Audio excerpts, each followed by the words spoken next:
Hace un par de años, ¿cuántos años son? ¿Dos años? El inicio del 2020, la Universidad Católica y la Universidad de Chile generaron un espacio de lo que uno le pide a las universidades, las instituciones más valoradas por la ciudadanía según la última encuesta CEP, y esto ya se mantiene en el tiempo. Bueno, hacen su pega de miremos nosotros desde la universidad o aportemos de la universidad esta mirada más calma, más tranquila, más reflexiva, más profunda, y generaron, en el contexto del 2020, que recuerda usted cómo estaba Chile convulsionado, tenemos que hablar de Chile. Mientras algunos discutían, nos peleaban, se polarizaba, hay que hablar de Chile para poder encontrar puntos de acuerdo. Y esa institución se generó, la Católica y la Chile, y dio pie hace 2 años a esta institución que hoy lidera Valentina Rosa, cientista política y subdirectora de Tenemos que hablar de Chile. Valentina, gracias por estar aquí, muy buenas noches. Muchas gracias por la invitación. A ver, ustedes hoy día están abocados al proceso constituyente que está ya a punto de habilitarse. En la segunda patita. En la segunda patita en trámite legislativo en la Cámara de Diputados. Pero ustedes han planteado 7 claves ciudadanas respecto al proceso constituyente que debiera partir el próximo 2023. ¿Qué claves han descubierto? Y explícanos, a mí me lo han contado, pero explícanos o comparte con la gente a partir de dónde sacan ustedes estas claves. No es que se les ocurran ni las busquen en Google, ¿no? Claro, esto no es investigación académica, no es estudio de las universidades y la academia generando un espacio de conversación ciudadana. Hemos hecho, como contabas, desde el 2020 instancias de diálogo, de escucha mutua, de participación, pero el informe que entregamos ahora son específicamente los mecanismos de participación que tuvimos en torno al proceso constituyente. Mientras estaba operando la convención, hicimos un proceso de escucha, se dividió en 5 procesos distintos, algunos con temáticas que nosotros proponíamos, otros con temáticas que proponía la ciudadanía al inicio, cuando estábamos todos anhelando y expectantes de este proceso y de cómo se iba a desarrollar.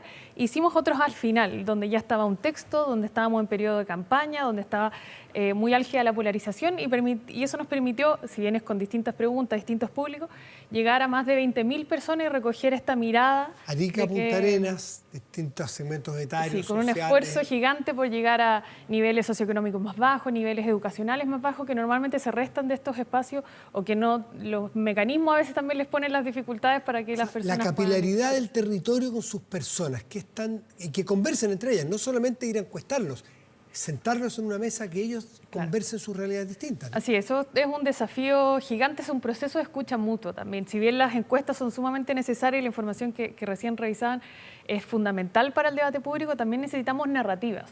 Vemos que hay educación, salud, pensiones en el tope de la tabla, pero ¿qué significa eso? ¿De qué habla la gente cuando dice que es la educación o la seguridad o las pensiones su prioridad? Y eso lo desarrollamos mediante diálogos en grupos pequeños, donde las personas mezclamos además distintas realidades comunes, género en un mismo diálogo de 5 personas, así que todos tienen la oportunidad de hablar más de una vez, de entender también de dónde viene la opinión del otro y de enfrentarnos a esa opinión política diferente que en general ni la ciudad ni las redes sociales lo facilitan mucho. Antes que me den las claves que ustedes recogen de esta conversación por todo Chile durante un largo tiempo, esas personas que provienen de mundos distintos, comprensiones del Chile distintos, realidades muy diversas, ¿se están tan polarizadas como está la clase política a veces, o la élite muchas veces, o como parece Chile mirado desde una perspectiva? No vemos que se desarrolle una conversación polarizada, al menos en nuestros diálogos.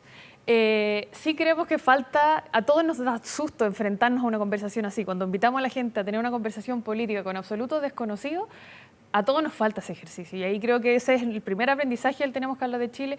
¿Cuánto nos falta avanzar en ese hábito de encontrarnos con quien opina distinto, entender de dónde viene esa opinión y poder contar también en un espacio de respeto nuestra opinión? En ese ambiente vemos que la gente... Tampoco hay que romantizar el diálogo, hay diferencias de opiniones, hay proyectos de vida absolutamente distintos en el país que se traducen en opciones bien distintas de país o en visiones bien distintas de país. Pero la gente es capaz de conversar en un ambiente de respeto, escuchar el punto de vista distinto. Hay roces, hay conversaciones que se alargan muchísimo, que los grupos se quieren quedar conversando, pero no vemos el nivel de polarización que al menos se da en la élite o en el debate público. ¿Y cuáles son esas claves que ustedes han descubierto en estos ejercicios para compartirlas y ponerlos como otros insumos al proceso constituyente que debiera partir? Vemos en el proceso, primero la gente nos hablaba de grandes anhelos que yo creo que es necesario reconocer que estuvieron presentes en el debate público. La gente nos hablaba de descentralización, de cómo acercar la política a los territorios, de un mayor rol del Estado en el cuidado del medio ambiente, mayor cantidad de derechos sociales. Esas son temáticas que vimos, pero todavía esto era al inicio cuando eran anhelos. Y esa conversación va cambiando durante el proceso y vemos que es una conversación que baja a la cotidianidad de los proyectos de vida de las personas. Cuando la gente nos habla, por ejemplo, de salud, que además veíamos estar en las preocupaciones también de la encuesta CEP, la gente usa la palabra el sistema de salud. Tiene la noción de que hay cosas estructurales, pero también nos habla del trato en el CESFAM o de la incertidumbre que siente cuando lleva 2 años en una lista de espera de una operación. Entonces, aparecen muchísimos temas que van cambiando en ese contexto, al que se ha sumado además la seguridad, la delincuencia, muy consistente con la encuesta, la inflación y también los problemas que generó el mismo debate público. Es indudable que generó ciertas incertidumbres en la ciudadanía y vemos una preocupación también por la convivencia y la polarización que es súper necesario de considerar, y eso va permeando al final esa visión del proceso y de la propuesta final de nueva Constitución. Entonces, claves para tener en cuenta para quienes van a ser los consejeros, se van a llamar. Claro. Claves que les gustaría remarcar con marcadores para que no se les olvide. Sí, vemos un malestar, eso es importante, un estrés social bien relevante, bien claro, hay angustia, hay miedo, hay emociones bien potentes en la ciudadanía, pero vemos que hay condiciones para no quedarnos pegados en eso también. Primero, adentrarnos en cuáles son esas causas, en lo diversas que son, en los diversos matices, con el ejemplo que recién te daba de salud. Y nosotros, de hecho, le preguntábamos abiertamente a las personas si creen que están las condiciones para superar los desafíos del país, y las personas creen que sí, y nombran distintas condiciones. Confían en su país. Entonces, de todas maneras, y vemos que están esas condiciones, o sea, si las personas perciben que están las condiciones y son capaces de, cuando se enfrentan a hablar de política, de tener una buena conversación no tan polarizada, quizás haya una tarea más para la élite y para el debate público, de cómo recoger ese ánimo de las personas que, si bien lo está pasando mal, como decíamos, hay angustia, hay incertidumbre, hay todavía una esperanza desde donde construir para este proceso y para otros temas también. Entonces estamos hablando de que hay miedo o hay temor, pero hay confianza en que se puede, ¿cierto? ¿Qué otros elementos ustedes vieron durante el proceso? Porque están desde el 2020, vivieron todo el proceso aquel que fue bien convulsionado de la convención misma, y ahora que se calma un poco post 4 de septiembre y que parte de nuevo. ¿Cómo han visto ustedes el cambio de estados de ánimo y de capacidades de diálogo de los chilenos y chilenas?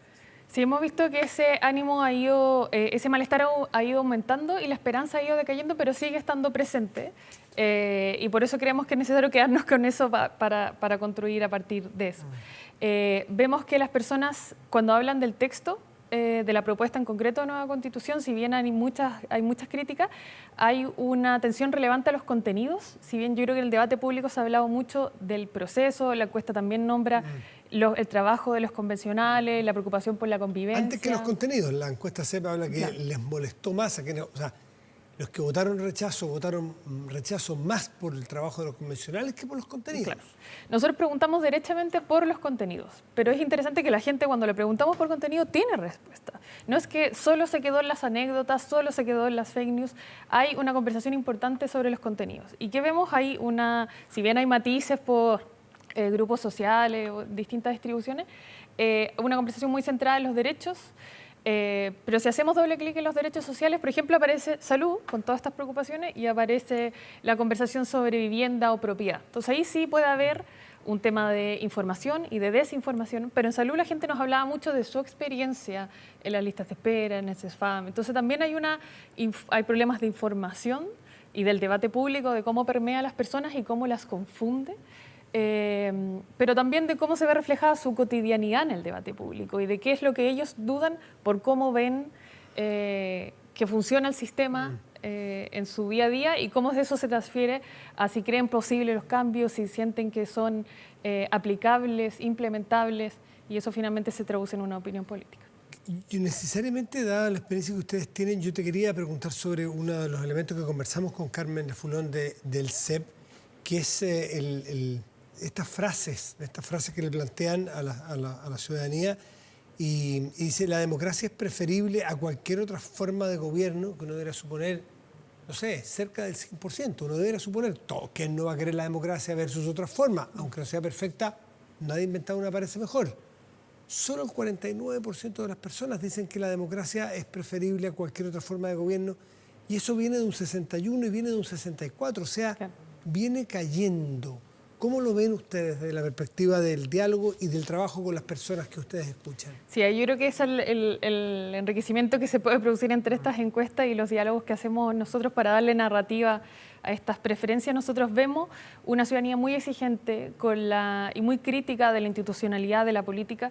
No es gratis este proceso constituyente que no llegó a puerto. Y yo creo que eso se traduce en la gente un poco más desilusionada de una institucionalidad, en este caso democrática, que no es capaz de encauzar las demandas de las personas. Y en el fondo eso no es gratis para lo que viven las personas en el día a día, la estabilidad de sus proyectos de vida. Pero sí vemos, como te decía, que la gente es capaz de encontrar condiciones y vemos que es una mirada crítica a partir de la atención, del anhelo de que la política mejore, porque yo creo que si mejora hay un efecto en la calidad de mi proyecto de vida o del proyecto que tengo para mis hijos, entonces lo critico porque pongo atención, porque quiero que mejore.